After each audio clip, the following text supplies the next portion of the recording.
एक प्यारा सा सॉन्ग मजदूर पे।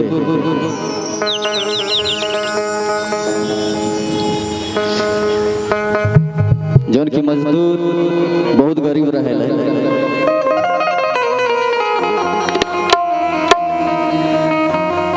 और अपना मालिक के घरे काम करे।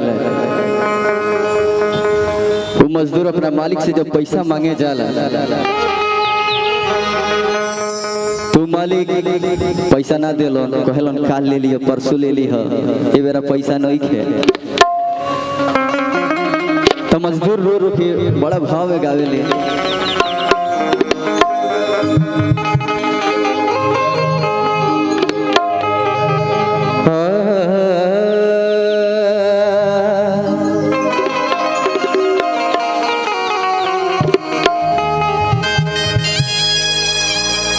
क्या बात है बिट्टू भैया।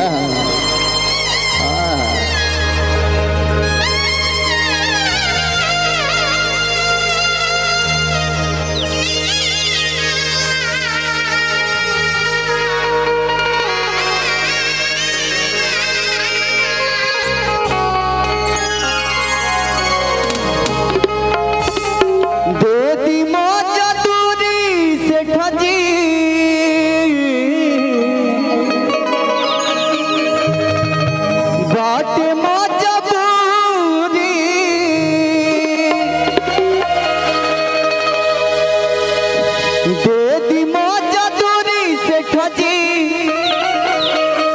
अरे बाटे मजबूरी, अरे की चूल्हा उपास रही जाई,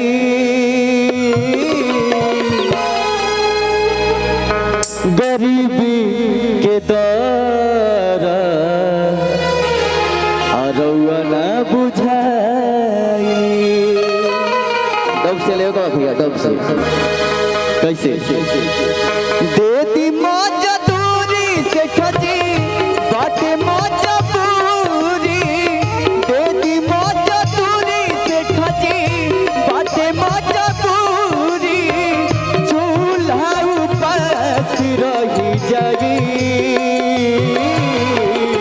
गरीबी के दर रउआ ना बुझाई।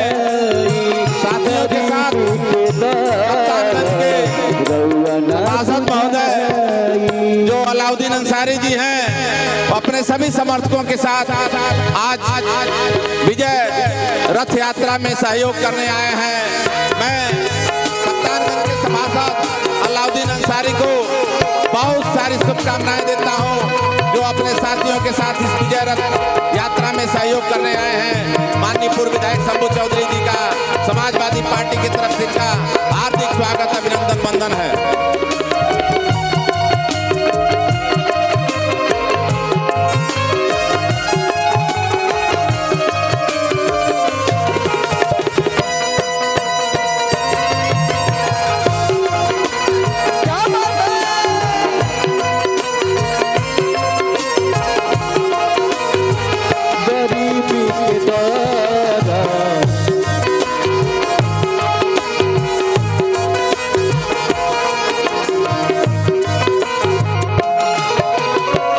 आगे मजदूर कहले हैं कि हमारा घर में लड़की सियान भइल बड़ी, शादी करे जोग भइल बड़ी। भैया भैया शादी जोग भइल बिया हमारो बबुनिया, देखी देखी तना हरदम मारेला दुनिया।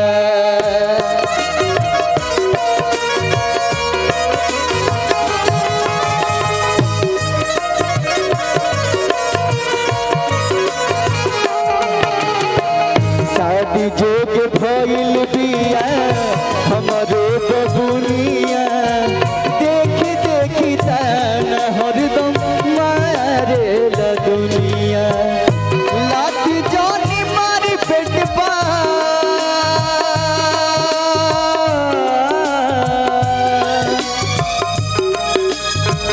लाठी जानी मारी पेट पा, पीठी ओढ़ले पानी, लाठी जानी मारी पेट पा, पीठी ओढ़ले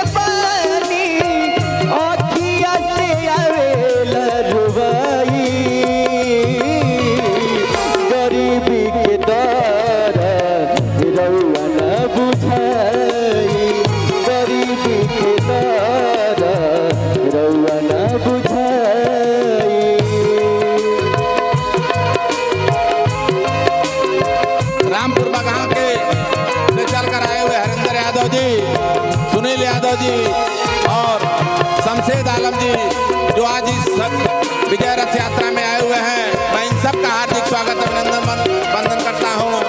और सलमान बैटी के प्रोपराइटर सलाउद्दीन भी आए हुए हैं, मैं इनका भी हार्दिक स्वागत अभिनंदन वंदन करता हूं। और आपके खैरटवा से चलकर आए हुए विद्या यादव जी, उनका भी इस सभा में हार्दिक स्वागत अभिनंदन वंदन है। जो आपके खैरटवा से चलकर आए हुए हैं विद्या यादव जी, मैं उनका भी हार्दिक स्वागत करता हूं। आगे मजबूर कहले हैं। क्या बात है।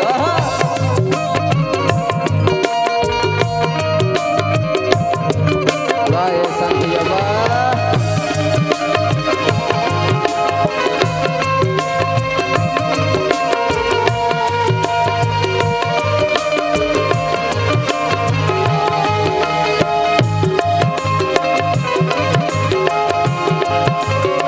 और कप्तानगंज के वरिष्ठ नागरिक शमसुद्दीन हाफिज जी आए हुए हैं, मैं उनका भी स्वागत करता हूं।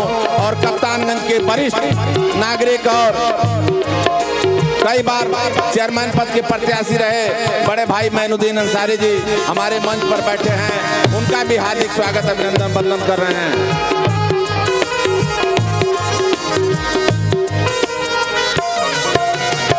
आगे मजबूर कहले हैं।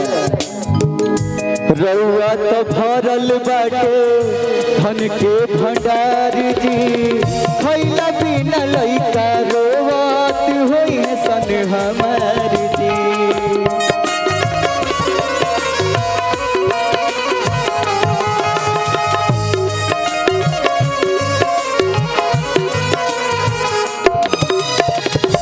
रउआ तो भरल बाटे धन के भंडार जी, खैला बिना लइका रोवत होई है सन हमार जी।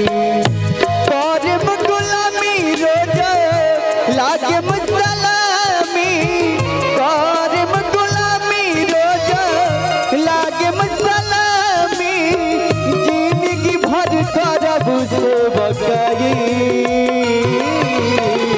गरीबी के दर रउआ न बुझाई, गरीबी के दर रउआ न बुझाई।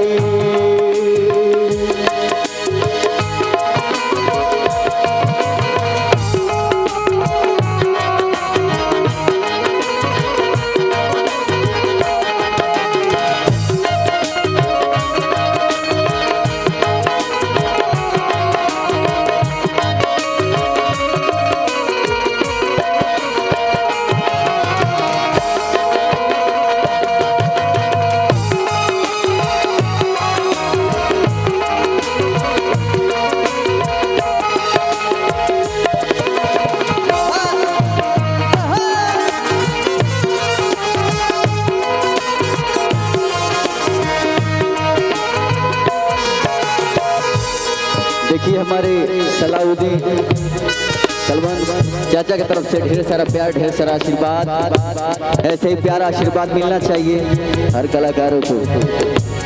आगे कैसे भाव लगल भैया। माथे पर के पगड़ी रउआ चरण में धइली, तनी को न दया मालिक अभियोले कइनी।